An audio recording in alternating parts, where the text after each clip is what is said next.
Bonjour à toutes et à tous, j'espère que vous allez bien et je suis heureux de vous retrouver en fait dans cette première vidéo d'une série de 4 vidéos que je vais faire sur l'étude du puits quantique. Donc la première vidéo va se consacrer à l'étude du puits fini, la deuxième va se consacrer à l'étude du puits infini, mais en fait on va obtenir les résultats comme limite, en prenant la limite du puits fini, en faisant tendre le potentiel vers l'infini. Voilà, je ne vais pas refaire toute l'étude du puits infini avec les conditions de continuité, la quantification, etc. Puisque ça, je suppose qu'elle a été faite en cours, que vous savez faire. Et puis, en fait, tout simplement parce que l'étude du puits fini, elle est tellement plus belle, l'obtention de la quantification de l'énergie se fait graphiquement et du coup, c'est vraiment très beau. C'est pour ça que je m'intéresse plus à l'étude du puits fini. Mais on va quand même obtenir le puits infini en faisant la limite en fait, du puits fini. Ça va être intéressant.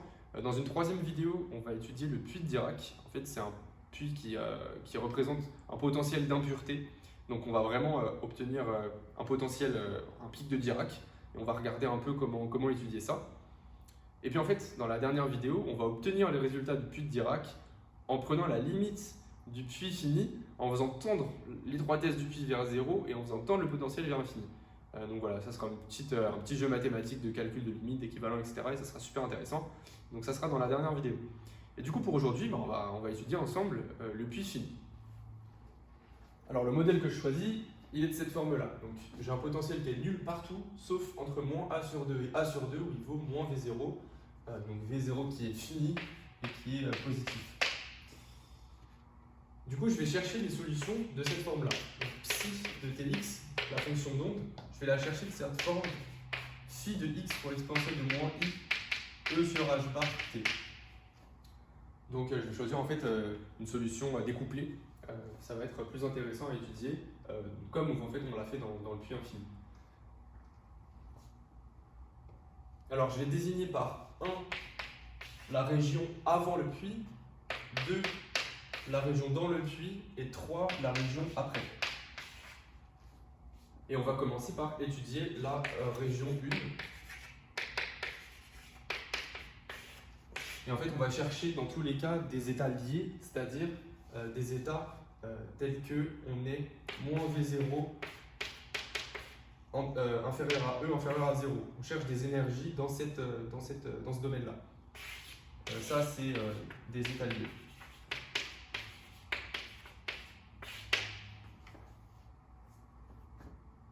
Voilà, des états en fait, qui sont au-dessus du puits, je ne vais pas les étudier tout de suite. En fait, on appelle ça des états diffusifs. Du coup, voilà, il ne va pas y avoir en fait, de règles de quantification. On va vraiment l'obtenir pour une énergie qui est comprise entre moins V0 et 0. Alors, comme je cherche des solutions découplées, phi dans la région 1 va être solution de l'équation de Schrödinger indépendante du temps. Donc, je vais avoir que moins h bar carré sur 2m d carré phi 1 sur dx carré est égal à E fois phi 1. Autrement dit, je vais avoir que d carré phi 1 sur dx carré moins 2me sur h bar carré phi 1 est égal à 0. Alors pourquoi je mets 2 moins? En fait, c'est parce que E est négatif et du coup là je vais faire apparaître une grandeur qui est positive et je vais appeler ça Q carré. Donc j'obtiens en fait que d carré phi 1 sur dx carré plus Q carré, moins Q carré phi 1 est égal à 0. Ça c'est l'équation différentielle vérifiée par phi 1. Et du coup j'ai posé Q est égal à racine de tout ça.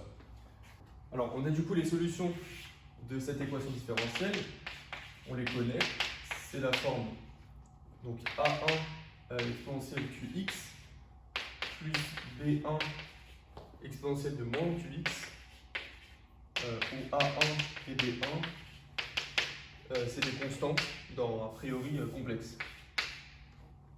Alors ça du coup c'est les solutions générales de cette équation différentielle, mais on rappelle qu'on étudie des états physiques et des états physiques qui sont normalisés à 1. C'est un postulat. Du coup, en fait, on ne peut pas obtenir, il ne peut pas y avoir de termes divergents dans l'expression de phi 1. Et en l'occurrence, mettons que A1 et B1 soient non nuls tous les deux, si je fais tendre x vers moins l'infini, bah, ce terme-là, il va complètement diverger, ce qui est absolument prohibé en fait. Et du coup, la normalisation, ça implique que B1 est égal à 0. Ça, c'est par normalisation. Et du coup, on obtient la forme de phi dans la région 1, c'est A1 exponentielle de Qx. En fait, dans la région 3, en fait, ça va être la même chose, sauf que le terme qui ne va pas diverger, ça va être l'exponentielle de Qx, et du coup, ça revient à prendre en fait A3 égale à 0. Et du coup, de même, je vous laisse le faire si vous voulez vous en convaincre, on va avoir phi3, ça va être B3 exponentielle de moins Qx. Puisque, encore une fois, l'argument, en fait, la résolution c'est la même, puisque vraiment la situation physique ne change pas, c'est une particule libre dans la région 3. Donc la solution va être la même, l'équation différentielle va être la même, sauf que le terme qui ne peut pas être, qui doit être nul, ça va être l'exponentielle de Qx. Donc le facteur devant doit être absolument nul, sinon ça diverge. En plus l'infini. Voilà. Donc ça, c'est nos deux fonctions d'onde spatiales dans les domaines 1 et 3. Et maintenant, on va étudier donc, dans la région 2.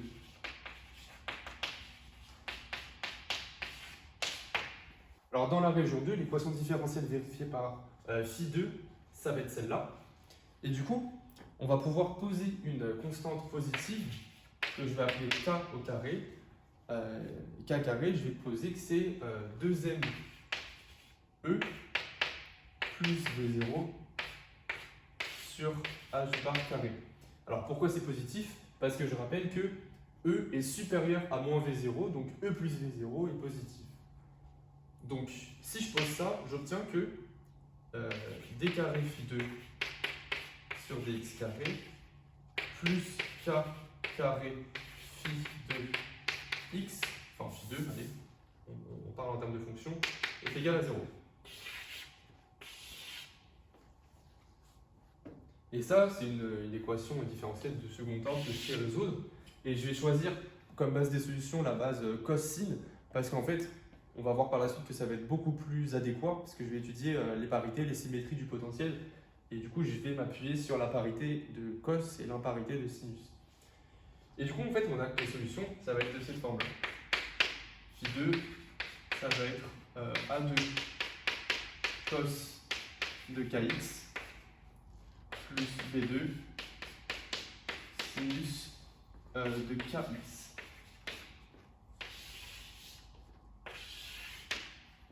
Et je remarque en fait aussi que j'ai cette relation-là entre k et q.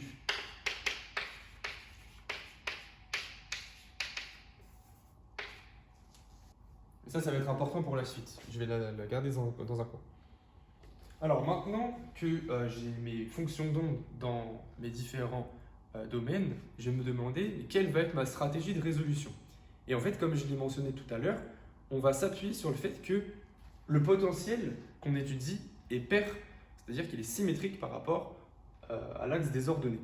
Et en fait, ça va être très important puisque on va pouvoir chercher des solutions de notre problème qui sont pairs ou impairs. Pourquoi en fait on a le droit de faire ça? En fait, ça c'est un argument qui est un peu plus poussé, mais on va essayer d'aller l'étudier. En fait, l'équation de Schrödinger indépendante du temps, c'est une équation aux valeurs propres. Plutôt, c'est une équation aux éléments propres, puisqu'elle peut se réécrire de cette manière-là. H fois phi est égal à E phi, où H, ça va être moins H bar carré sur 2m d carré sur dx carré moins v0. Ou de manière plus générale, plus v. Et en fait, résoudre le problème, en fait, ça vient à déterminer les énergies de ma particule. Et en fait, ça, c'est littéralement diagonaliser cet opérateur-là. Puisque là, j'ai une équation aux éléments propres, et je cherche les valeurs propres, entre guillemets, de cet opérateur-là. Autrement dit, je veux diagonaliser cet opérateur qui s'appelle l'hamiltonien. L'hamiltonien de mon système que j'étudie. Mais en fait, il y a un autre opérateur qui intervient, c'est l'opérateur pi, qui, à toute fonction d'onde, associe la fonction qui a x associe l'opposé.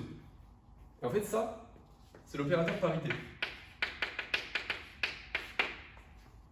Alors ça, en fait, on peut déterminer les éléments propres de cet opérateur. Donc les valeurs propres, donc je vais marquer le spectre de pi, ça va être plus ou moins 1. Et en fait, les éléments propres, ça va être les fonctions paires et les fonctions impaires, de sorte que en fait, mon espace, il peut se réécrire comme somme directe des fonctions d'onde. J'oublie le onde, mais c'est des fonctions d'onde paires en somme directe avec les fonctions d'onde impaires. On peut remarquer que comme le potentiel V est pair,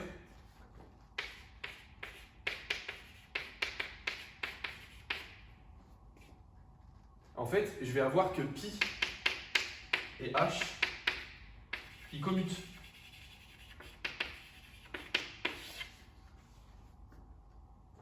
Ça, c'est vraiment implicite. Comme V est pair, ici c'est le cas, pi et h commutent. Et en fait, on sait que deux opérateurs diagonalisables qui commutent sont diagonalisables sur une même base de vecteurs propres. Autrement dit, les vecteurs propres d'un opérateur sont aussi les vecteurs propres de l'autre et ils forment une base dans laquelle l'opérateur est diagonal. Et en fait, là, ça va être le cas, puisque mon potentiel va être pair, donc pi et h vont commuter, ce qui fait que en fait, je vais pouvoir diagonaliser h, c'est mon objectif, mais je vais pouvoir le diagonaliser par bloc. C'est-à-dire d'abord sur le bloc des fonctions paires et d'abord dans le bloc des fonctions impaires. Donc ma petite discussion là, en fait, ça nous conduit à chercher d'abord des solutions paires de mon système et ensuite des solutions impaires. On va se limiter au cas pair et je vous donnerai les solutions du cas impair, je vous laisserai chercher un peu, mais ça sera le même principe essentiellement. Donc on va commencer par solution paire.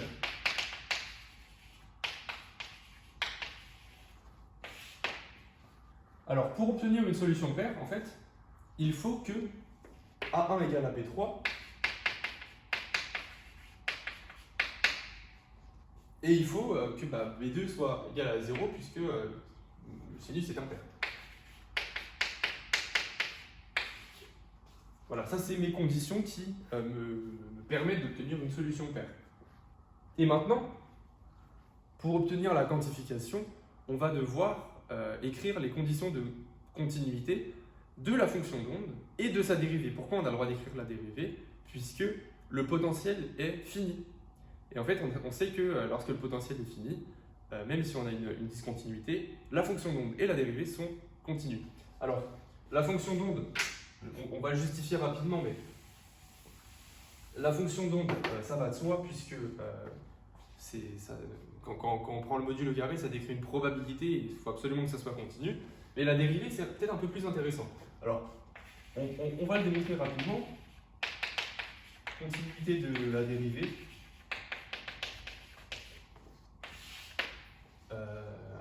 Donc voilà, je vais prendre une discontinuité finie. Donc je vais me considérer l'axe X et je vais me placer au point A sur 2. C'est la délimitation entre la zone 2 et la zone 3. Et en fait, je vais prendre un petit segment, moins epsilon, epsilon, avec epsilon positif. Et je vais venir regarder donc défi sur dx en A sur 2 plus epsilon, moins défi sur dx en A sur 2 moins epsilon. Et ça, en fait, j'aimerais que ça tende vers 0. Quand epsilon tend vers 0. Auquel cas, on aura effectivement la continuité de ma fonction, de la dérivée de la fonction d'onde. Et ça, c'est la question que je me pose. Et en fait, pour ça, je vais devoir trouver une borne sup de cette quantité-là qui va tendre vers 0. Alors, qu'est-ce que je peux écrire? Je peux écrire que ça, c'est égal à, en module, l'intégrale entre A sur 2 moins epsilon et A sur 2 plus epsilon de dx fois la dérivée seconde. Là, j'utilise juste le théorème fondamental de l'analyse. Voilà. Ti par inégalité de la moyenne va être inférieur à A sur 2 moins epsilon A sur 2 plus epsilon dx fois en module d carré phi sur dx carré x. Mais en fait, d'après l'équation de Schrödinger, comme phi est borné, puisque ça doit être normalisable, et comme le potentiel est borné, je vais avoir que ça, c'est borné. Donc je peux majorer par... ça, je peux majorer en gros par sa norme infinie. Et du coup, ça me donne une constante m fois du coup l'intégrale de dx entre ces deux valeurs-là. Il va me rester m fois 2 epsilon. Où je dis que ça, c'est inférieur à une certaine constante m. Et du coup, j'obtiens que cette quantité-là est bornée par 2m d'epsilon. Et quand je fais tendre epsilon vers 0, ça tend vers 0 naturellement. Et du coup, par majoration, j'ai que cette quantité-là tend vers 0. Autrement dit, la dérivée est continue lorsqu'on est à une discontinuité du potentiel fini. Donc voilà, ça c'était pour l'argument rapide sur la continuité de la dérivée. Et puis maintenant, on va appliquer tout ça. Donc on va regarder la continuité en A sur 2. Par symétrie, en fait, on aura la même chose en moins A sur 2. Donc continuité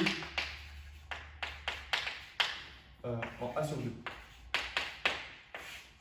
Donc on va avoir la continuité de la fonction d'onde, donc phi2 en A sur 2 moins égale à phi3 en A sur 2 plus. Et ça va me conduire à, on va avoir donc que A2 cosinus de KA sur 2 égale à B3 exponentielle de moins Q A sur 2. Or, ma solution là, je l'ai choisi perf, donc en fait, B3 c'est A1, je vais écrire là. Et on a dit que du coup B2 on le prenait égal à 0. Là, ça simplifie un petit peu les expressions. Et du coup, on a ici que B3 c'est A1. Voilà, et du coup, la continuité de la dérivée, pareil, en A sur 2, on va avoir que phi2 prime A2 moins égale à phi3 prime A2 plus. Et ça me donne donc que K A2 moins sinus de KA sur 2 est égal à moins Q A1 exponentielle de moins Q A sur 2. Voilà, donc les moins vont s'amplifier. Et en fait, donc là on a un système de deux équations vérifiées par A2 et A1. Et nous on aimerait connaître, en gros on aimerait avoir une solution non nulle pour A1 et A2. Et en fait, donc de manière matricielle, on peut réécrire ce système de cette manière-là. Et en fait, obtenir une solution non nulle pour A1 et A2, ça revient à annuler le déterminant de cette matrice-là. Et du coup, ça donne, la condition qu'on impose, c'est l'exponentielle de moins QA sur 2 fois moins K sinus KA sur 2, moins tout ça, donc plus Q exponentielle de moins QA sur 2 cos KA sur 2 est égal à 0. Ça, c'est vraiment la condition d'annulation du déterminant pour obtenir une solution non nulle pour A1 et A2. Mais cette condition-là, je peux évidemment simplifier les exponentielles et on impose du coup cette condition-là, Q égale à K fois tangente de KA sur 2 pour obtenir une solution non nulle pour A1 et A2. Et maintenant, on va obtenir une quantification en fait, de l'énergie, puisque cette condition-là, couplée à cette équation, ça c'est l'équation vraiment intrinsèque qu'on a obtenue au départ sur K et Q, ça va nous donner une quantification d'énergie. Alors c'est ce qu'on va déterminer maintenant. Alors j'ai gardé ça dans un coin et je vais poser deux nouvelles variables. Alors je vais poser x est égal à K A sur 2 et y est égal à Q A sur 2. Alors pourquoi je fais ça? Parce qu'en fait, on va tout simplement faire fois A sur 2 de chaque côté Et du coup, cette équation-là va donner que y est égal à x tangente x. Et cette équation-là va donner que x carré plus y carré, je fais fois a carré sur 4 de chaque côté, on va avoir égal à a carré m v0 sur 2 h bar carré. Et ça, je vais noter ça r carré. Et voilà, du coup, on a deux équations sur x et y. Et en fait, on va pouvoir les tracer. Alors là, j'ai tracé donc y égale tangente de x. Du coup, ça s'annule à chaque module, à chaque multiple de pi. Et puis, c'est une fonction qui est donc paire. Et je vais venir tracer en pointillé le cercle de centre 0 et de rayon R. Je vais avoir quelque chose comme ça, par exemple.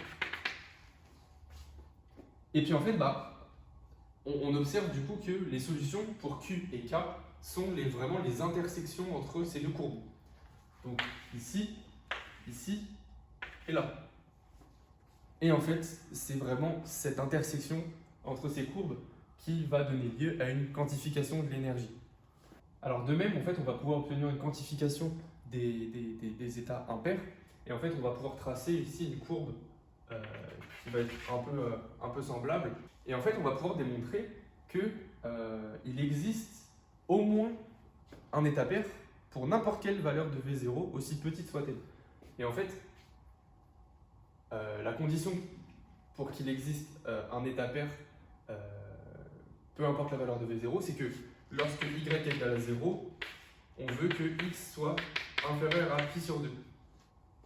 Puisque dès lors que y est égal à 0, je suis sur cette ligne-là, et la condition pour qu'il existe un seul état pair, c'est que mon x soit ici, puisque comme ça, mon cercle ne va pas englober d'états impairs. Du coup, par exemple, je vais être comme ça. Et ici, ou alors encore plus petit, et ici, etc. Et voilà. Et du coup, il faut absolument imposer ça pour y égale à 0. Autrement dit, si je reprends cette équation-là, il faut que R soit inférieur à pi sur 2. Autrement dit, il faut que V0 soit inférieur à une certaine valeur critique du potentiel, qui est cette valeur-là, donc d'un potentiel critique, V critique. Qu'est-ce que ça veut dire, ce V critique? En fait, dès lors que V0 est inférieur à cette valeur du potentiel critique, il ne va y exister qu'un seul état, et cet état est pair. Et ça, c'est vraiment graphiquement qu'on l'obtient. Donc voilà, c'est tout pour cette vidéo sur le puits fini. J'espère qu'elle vous aura plu. Moi, je vous avoue que j'adore cette obtention de la quantification des états, de la quantification de l'énergie graphiquement. Et en fait, on a effectivement obtenu une quantification de l'énergie, je ne l'ai pas mentionné, mais là, on a une quantification pour x et y. X et y ne peuvent prendre qu'un nombre fini de valeurs, mais q et k sont reliés à x et y. Et en fait, on a que k et q sont reliés à eux de par leur formule qu'on avait tout à l'heure.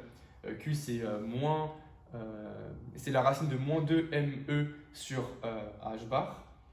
Et K, on avait donc 2me plus V0 sur h bar, enfin en racine. Donc, l'obtention de la quantification de x et y induit une quantification de K et Q qui induit une quantification de l'énergie, et c'est bien ce qu'on voulait. Donc voilà, j'espère que ça vous aura plu, et du coup, on se retrouve dans une prochaine vidéo, donc la suivante, qui portera donc sur le puits infini, qu'on va obtenir en prenant la limite de tout ce qu'on vient de faire pour V0 qui tend vers l'infini. Donc voilà, ça va être une autre manière d'obtenir les résultats sur le puits infini.